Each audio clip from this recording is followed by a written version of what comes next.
अस्सलामु अलैकुम रहमतुल्लाहि वबरकातुहू। जनाब शेखवान मंडी में आए हुए हैं कि मेरे साथ शफीक भाई हैं, स्पेशली जनाब सऊदी अरब से ये नया शौक़ शुरू कर रहे हैं।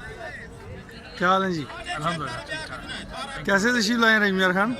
आपसे मिलना है अच्छा, और साथ में मंडी का विजिट करना बस, अल्हम्दुलिल्लाह। चले माशाल्लाह जी।